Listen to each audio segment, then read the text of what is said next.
ठीक है। इस चैप्टर में कंपनी अकाउंट्स में आपने क्या क्या पढ़ना है ये पहले समझ लेते हैं कि इस चैप्टर में हमारे कितने टॉपिक कवर हैं और हमारे किस टाइप के क्वेश्चन आते हैं। फर्स्ट, आपके 1 मार्कर इसमें आ सकते हैं थ्योरी के। उसमें कवर्ड होगा मीनिंग ऑफ कंपनी,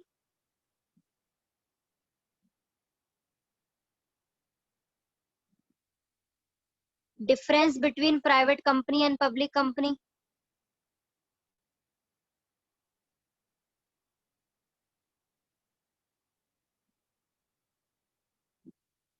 इसके अलावा types of capital, authorise capital, ये वो ऐसे क्वेश्चन आ सकते हैं। और अगर 1 मार्कर से भी अगर ज्यादा जाऊं 3 मार्कर में या 1 मार्कर में भी आ सकता है एक टॉपिक जो मोस्ट इंपॉर्टेंट है, रिजर्व कैपिटल एंड कैपिटलिज्म में डिफरेंस। या मोस्टली हर बार मैं देख रही हूँ कि आता है रिजर्व कैपिटल एंड कैपिटलिज्म में डिफरेंस, वो मैं क्लियर कर दूंगी क्या होता है। Types of shares, equity share है या प्रेफरेंस शेयर है।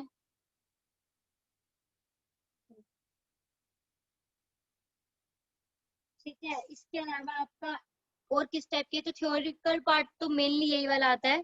इसके अलावा थ्योरेटिकल पार्ट में और आ सकता है आपका मिनिमम सब्सक्रिप्शन क्या होता है। 11th में जब एक चैप्टर कराया था बीएसटी में आपके टीचर ने, सेकंड वाला, और एक सोर्सेज ऑफ फंड वाला, 11th क्लास में 7 चैप्टर, तो उसमें जरूर कहा होगा कि बेटा ध्यान से सुन लो, 12th में बड़ा काम आने वाला है ये मिनिमम सब्सक्रिप्शन का मीनिंग क्या है, मैं भी क्लियर कर दूंगी सबका, टेंशन मत लो। उसके अलावा और आपका क्या पॉइंट क्लियर हो सकता है। थ्योरेटिकल में तो मेनली यही आएगा, security premium reserve,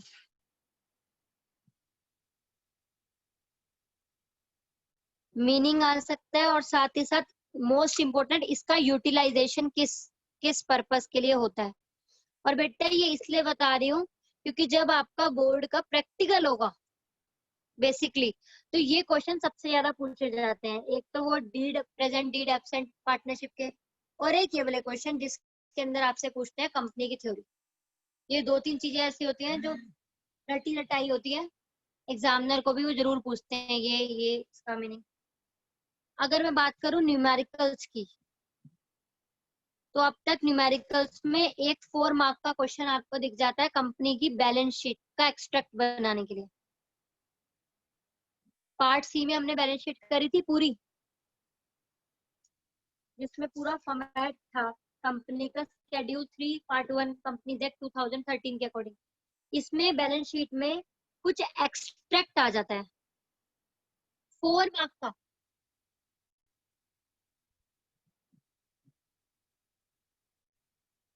authorise capital को शो करो, ये करो। इसके अलावा न्यूमेरिकल्स में 6 मार्क का प्रो राटा का क्वेश्चन आ जाता है, घबराओ नहीं, सारी चीजें होंगी। इसमें एक 3 या 4 मार्क का क्वेश्चन आपका आ जाता है जिसमें आता है issue of shares other than cash.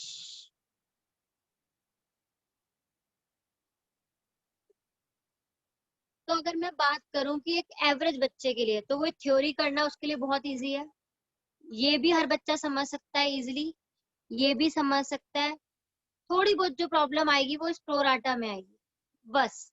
बाकी इस चैप्टर में ऐसी चीजें हैं जो स्कोर करने के लिए बहुत कुछ है, मतलब अगर ये छोटे छोटे पॉइंट्स आप कवर कर लो तो आप स्कोर कर सकते हो। तो स्टार्ट कर रही हूँ मैं आपका कंपनी अकाउंट्स में शेयर्स का मीनिंग और शेयर कैसे होता है। देखो, कैपिटल आपको पता है money invested bye owner. Capital क्या होती है, money invested bye owner. Sole proprietor में एक ही पर्सन था, वो पैसा लगाता है, जो 11th क्लास में आपने सीखा ना। 12th क्लास में आपने पार्ट ए करी पार्टनरशिप, जिसमें 2 या 2 से ज्यादा लोग पैसे लगाते हैं। अब कंपनी क्या है जिसमें बहुत सारे लोग, 2 से ज्यादा, प्राइवेट कंपनी की बात करूं और पब्लिक की बात करूं तो 7 मिनिमम मेंबर होते हैं, 7 से ज्यादा लोग पैसा लगाते हैं। दो तरह की कंपनी है, प्राइवेट कंपनी और पब्लिक कंपनी। प्राइवेट कंपनी अपने शेयर्स के लिए पब्लिक को इनवाइट नहीं करती है, लेकिन पब्लिक कंपनी नॉर्मल पब्लिक को शेयर्स के लिए इनवाइट करती है। तो बेटा एक प्रोसेस होता है शेयर्स को देने का। शेयर है क्या? कंपनी की जो कैपिटल है, पूरी कैपिटल, जितना टोटल पैसा है, कितना कितना पैसा इस कंपनी में लग सकता है, उसको छोटे छोटे पार्ट्स में डिवाइड कर देते हैं, और उस एक पार्ट को, एक डिनोमिनेटर को हम बोलते हैं शेयर। अगर कलेक्टिवली बोलूं तो it is called share capital. If I talk about the single part, it is called shares. Person who purchased these shares became the owner of the company and we called shareholder. जो person इस part को खरीदता रहता है वो share बनता रहता है। सपोज पूरी कंपनी आप शेयर्स कितने इश्यू करती है, कैसे करती है, ये अभी कहानी पढ़ेंगे पूरी, और किस तरीके से पैसा है। अब जब ये बेटा शेयर जो पर्सन खरीदता है उसे शेयर होल्डर बोलते हैं। लेकिन शेयर ऐसे नहीं होता कि वन टाइम में बेटा आपने सेल कर दिए, पूरे पैसे कंपनी को मिल गए। कंपनी हमेशा अपने शेयर्स की वैल्यू को इंस्टॉलमेंट्स में लेती है। आप छोटा सा एग्जांपल समझना कि ये सीट है मेरे पास, किसी चीज की भी, कोई मेरे पास थिंग है, मुझे इसको कैसे सेल करना है। सबसे पहले मैं एक प्रोस्पेक्टस निकालूंगी, उसमें मैं इंफॉर्मेशन दूंगी कि ये कंपनी मैंने बनाई है, ये कंपनी का मोटिव ये है, आप चाहो तो इसमें ओनर बन सकते हो, इतना पैसा इन्वेस्ट करो। समझो ये ए है, ये कह रहा है मुझे परचेज करना है, मैं कैसे, तो ये क्या कहेंगे कि अगर आप परचेज करना चाहते हो तो सबसे पहले आपको हमें देनी है एप्लीकेशन। और एप्लीकेशन ये नहीं कि सिर्फ पेपर पे लिख के दे दिया कि हमें शेयर परचेज करने हैं, यू हैव टू पे application money along with this. Suppose 10 rupees का 1 शेयर है, नॉमिनल वैल्यू नॉर्मली 10 ही होती है शेयर्स की, डिबेंचर की 100 होती है, शेयर्स की नॉमिनल वैल्यू क्या होती है 10 रुपीज। एक पर्सन ने, अगर एक कंपनी ने 10 रुपीज का शेयर निकाला तो वो कैसे मांग सकती है? वो मांग सकती है सबसे पहले एप्लीकेशन पे मांगे उसने 2 रुपीज सपोज, फिर उसने जब शेयर दिए, जिनकी एप्लीकेशन एक्सेप्ट करी, उससे कहा चलो अब एक्सेप्ट कर लिया, 3 रुपीज और दे दो। फिर थोड़े दिनों बाद मांगे, उसे बोला हमने फर्स्ट कॉल दे दो। फिर थोड़े दिनों बाद मांगा, उसे कह दिया 2 रुपीज और दे दो। तो 10 रुपीज को इस तरीके से कंपनी मंगाती है। अब कंपनी ने जब शेयर के लिए, ध्यान से सुनना, जब सबसे पहले प्रोस्पेक्टस निकाली, अनाउंसमेंट की कि we are issuing our shares, anybody who want to purchase submit application money. मेरे पास 1000 शेयर्स थे जो मैंने, जिसके लिए पब्लिक को इनवाइट किया। एक ए आया, एक बी आया, एक सी, ऐसे बहुत सारे लोग आए इस कंपनी के शेयर्स को परचेज करने के लिए, उन्होंने एप्लीकेशन मनी दे दी। तो सबसे पहले ये पैसे मेरे पास आए होंगे, बैंक बैलेंस मेरा इंक्रीज हुआ। अब मुझे लगता है कि इन सबको शेयर दे देने हैं, मैंने सबको शेयर्स दे दिए। मैं क्या करूंगी, जब शेयर दे दूंगी इनको मालिक बनाना है, यानी कि पहली एंट्री में मुझे पैसा रिसीव होगा, फिर मैं वो पैसे को कैपिटल में ट्रांसफर कर दूंगी। उसके बाद अब मुझे पता चल गया कि ये कंपनी के ओनर है और नेक्स्ट टाइम इनसे पैसे मांगने हैं, फिर मैं इनसे अलॉटमेंट मांगूंगी, फिर ये अलॉटमेंट देंगे, फिर मैं फर्स्ट कॉल मांगूंगी, ये फर्स्ट कॉल देंगे। जैसे जैसे पैसे देते रहेंगे उतनी उतनी कैपिटल इनकी क्रेडिट होती जाएगी, उतने उतने के ओनर बनते जाएंगे। तो ये प्रोसेस कब तक चलेगा? जब तक कि पूरे शेयर की वैल्यू रिसीव नहीं हो जाती है। अब आप बेटा कहोगे कि मैम बस इतना ही है। एंट्रीज करने से पहले एक चीज देखो, अगर मैंने 1000 शेयर्स के लिए इनवाइट किया और मेरे पास 1000 शेयर्स की, एग्जैक्टली 1000 शेयर्स की ही एप्लीकेशन रिसीव हुई, मेरे को 1000 थिंग्स, ऐसा मान के चलो शेयर्स की जगह कुछ चीजें हैं, मैंने 1000 चीजें सेल करना चाहिए और मेरे पास 1000 की ही एप्लीकेशन आई, इसे हम बोलते हैं बेटा फुल सब्सक्रिप्शन। क्या बोलते हैं? Full subscription, 100% subscription. जितने मैंने सीट्स निकाली उतनी मेरी फिल हो गई। दूसरी सिचुएशन क्या हो सकती है? दूसरी सिचुएशन होती है मैंने 1000 शेयर्स के लिए पब्लिक को इनवाइट किया, ठीक है, बट मेरे पास जो एप्लीकेशन रिसीव हुई है ना, वो कितनी हुई है? सिर्फ 800 या फिर 900 शेयर्स। तो ये मेरी जितना होनी चाहिए तो उससे कम हुई है, इसको बोलते हैं under subscription.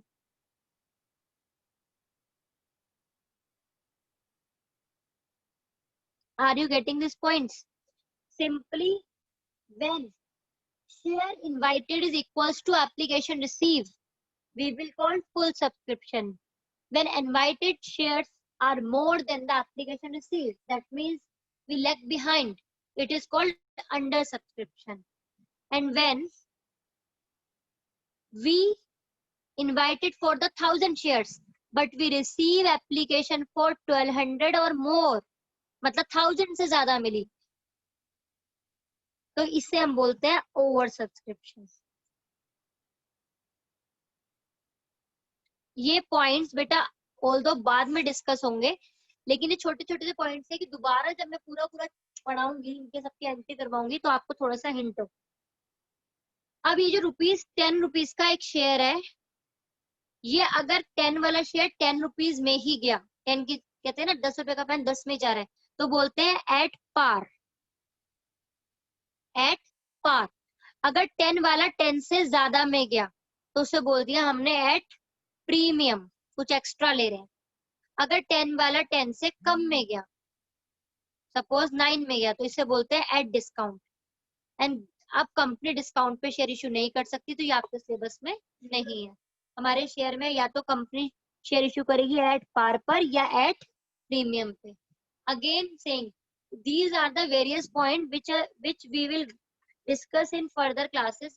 Now I am only telling the few points कि जिससे जब आपको क्लासेस जिस समय पे ये पूरा स्टार्ट होगा तो आपको पता होना चाहिए। अभी मैंने आपको शेयर्स का मीनिंग बेसिकली क्लियर करा कि शेयर क्या होता है। कंपनी शेयर्स पे जो पैसे मंगाती है वो लमसम में मंगा सकती है कि 10 रुपीज का शेयर है, पूरे 10 रुपीज वन टाइम में मंगा ले।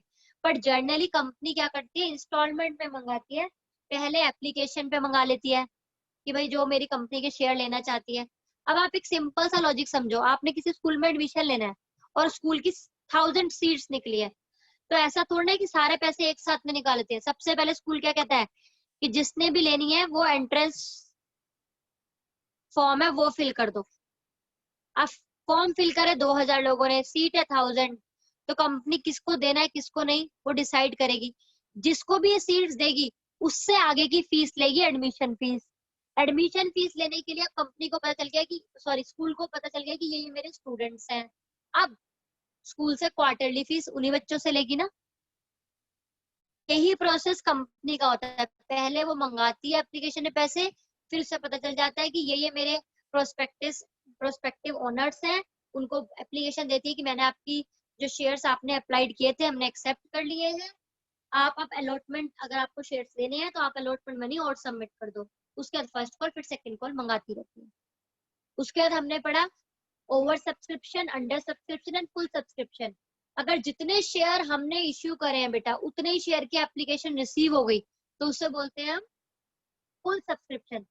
अगर हमें एप्लीकेशन रिसीव ज्यादा हुई है जितने हमने शेयर इनवाइट किए थे उसे बोलते हैं ओवर सब्सक्रिप्शन, और अगर कम हुई है तो अंडर सब्सक्रिप्शन। अब बात आती है शेयर की वैल्यू की। सपोज एक नॉमिनल वैल्यू शेयर की 10 रुपीज है, उसकी फेस वैल्यू, मतलब अब ओनर आप 10 रुपए के ही बनोगे। अगर 10 रुपीज का शेयर 10 रुपीज में ही मिल जाता है उसे बोलते हैं एट पार। 10 का 10 से ज्यादा में मिलेगा एट प्रीमियम, 10 से कम में मिलेगा एट डिस्काउंट। डिस्काउंट हमारे सिलेबस में नहीं है, हमें ये पढ़ना है और ये। चलो अब पढ़ते हैं जर्नल एंट्रीज कि कैसे कैसे जो एक एप्लीकेशन पे पैसा आता है, पहले कैसे कैसे एंट्रीज चैप्टर की करनी होती है। तो ये बेसिक एंट्रीज हैं जो पूरे चैप्टर में यूज होंगी। सबसे पहले आपको एप्लीकेशन मनी रिसीव होगी। First entry will B application money receive.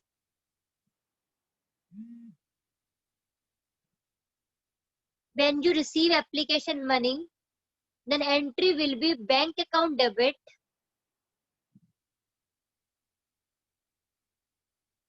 to share application account. Suppose 10,000 shares company ने इश्यू करे थे और मनी ऐसे थी, एप्लीकेशन पे 3 रुपीज मंगा रही थी, अलॉटमेंट पे 2, फर्स्ट कॉल पे 2 और सेकंड कॉल पे 3। तो 10,000 शेयर करे थे, 10,000 पे 3 रुपीज के हिसाब से 30,000 रुपीज रिसीव हो गए। तो वो कंपनी डायरेक्टली बैंक कैपिटल में नहीं डालती, पहले एप्लीकेशन मनी आई, अब इस एप्लीकेशन को क्योंकि कंपनी चाह रही है शेयर देने तो कैपिटल में ट्रांसफर कर देगी, और जब ट्रांसफर करेगी एंट्री आएगी share application account debit to share capital account. ये वाले पैसे को हमने ट्रांसफर कर दिया 30,000। दो एंट्री के थ्रू पैसा आया एप्लीकेशन का और कैपिटल में ट्रांसफर हुआ। अगर आप वैसे भी देखोगे, देखो एप्लीकेशन से एप्लीकेशन कट जाएगा, entry bank debit to share capital, और पैसा लगाने की एंट्री किसी बिजनेस में यही होती है, बैंक डेबिट टू कैपिटल। बस ये घूम के हो रही है कि पहले हमने एप्लीकेशन अकाउंट में डाला, फिर वहां से उठा के हम कैपिटल में ट्रांसफर कर रहे हैं। अब एप्लीकेशन मनी रिसीव की फर्स्ट एंट्री हुई है, पर बेटा अलॉटमेंट के टाइम पर तो हमें पता है ना किस किस की एप्लीकेशन हमने एक्सेप्ट करी है।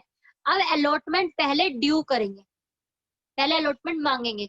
अब किसी से अलॉटमेंट मांगनी है तो क्या करेंगे, share allotment account due, sorry share allotment account debit to share capital. Students क्योंकि फर्स्ट टाइम आप कर रहे हो तो थोड़ा सा आपको डिफिकल्टी होगी, थोड़ा सा आपको अजीब लगेगा, पर बाद में आप देखोगे सबसे इजी एंट्रीज यही थी।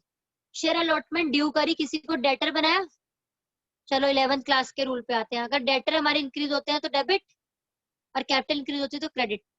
अलॉटमेंट पे हम कितने रुपीज मांगेंगे, 10,000 शेयर्स पर 2 रुपीज, 20,000 रुपीज मैंने अभी सिर्फ कॉल करें कि मुझे दे दो। अब जब ये पैसा देंगे तो bank account debit, bank balance increase हो जाएगा, बैंक अकाउंट डेबिट, और ये जो डेटर क्रिएट किए थे डेटर हमारे क्लोज हो जाएंगे, तो टू शेयर अलॉटमेंट अकाउंट। अभी मैं एज्यूम कर रही हूँ कि सारा पैसा रिसीव हो रहा है, आगे आप पढ़ोगे कि हो सकता है कि कुछ लोग मना कर दे, भाई हम नहीं दे रहे, 20,000 ड्यू करे थे तो 20,000 से कम मिल गए या 20,000 से ज्यादा ही मिल सकते हैं, वो कैसे होगा वो बात की बात है। अभी फिलहाल पूरा पैसा रिसीव हो रहा है जितना हमने मांगा। थर्ड, अब हम इनसे फर्स्ट कॉल ड्यू करेंगे। चलो जी, first call due, first call due में कुछ नया थोड़ा ना करना है, सेम एंट्री होगी, share first call account debit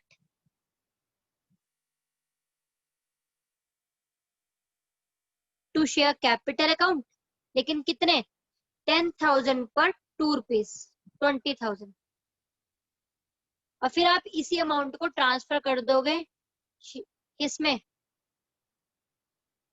sorry फिर आपको ये अमाउंट रिसीव होगी तो एंट्री होगी bank account debit to share first call account.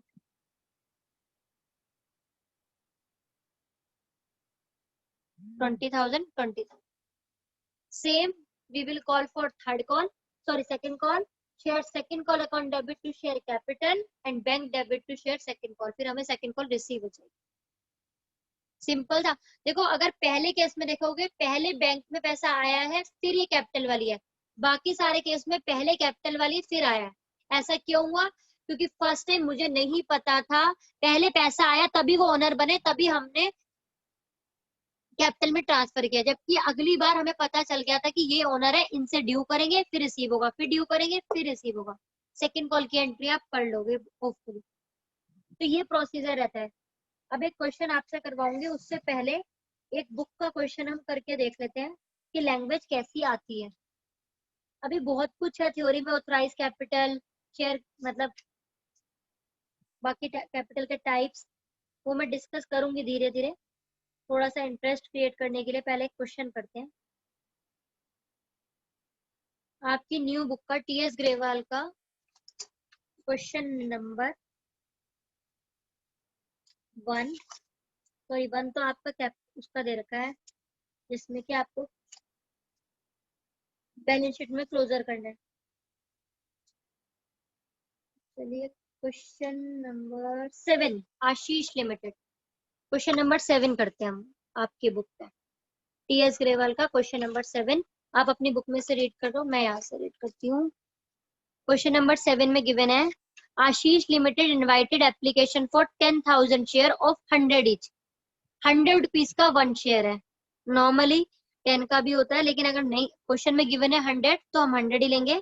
On application there will be 20 rupees, on allotment 30, on first call 20 and balance on the second call. अब balance कितना है, अगर 100 रुपीज का शेयर है, 20 application पे मंगा लिया, 30 यहाँ 20 यहाँ, तो बैलेंस कितना रहा 30 + 20 50 + 20 70, 100 में से 70 माइनस की तो 30, यानी कि सेकंड कॉल पर कितने शेयर्स इनवाइट करे थे? 10,000 shares. Then it is given all the share were applied and allotted, all the money was duly received. You are required to journalize these transactions. Same question जो मैंने आपको करवाया है वही क्वेश्चन नंबर 7 है, थोड़ा सा बस जीरो का डिफरेंस है. फिर भी रिपीट कर लेते हैं क्योंकि याद हो जाएगा. सबसे पहले हमारा काम क्या होता है? एप्लीकेशन मनी रिसीव करना. First we will get the application money. An entry will be bank account debit to share application account. Money जब तक रिसीव नहीं हुआ तो आप कैसे ट्रांसफर कर दोगे कैपिटल में? एप्लीकेशन के टाइम पर ही तो पता चलता है कौन कौन शेयर होल्डर है मेरे. 10,000 into 20. Then this application is accepted. These applications are accepted.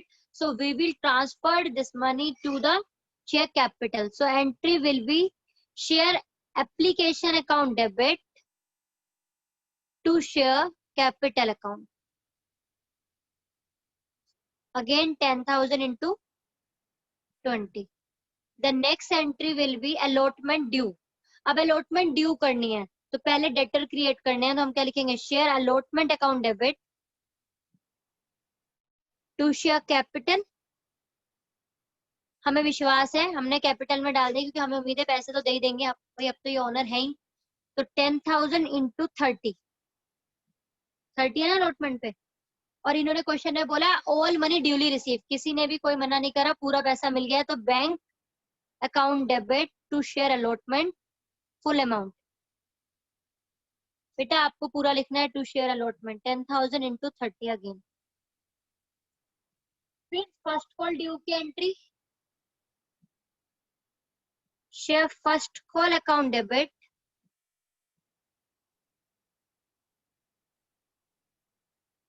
To share capital account.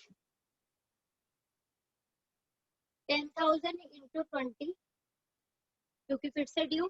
फिर receive bank debit to share first call account. Same amount. Again second call due, share second call account debit to share capital.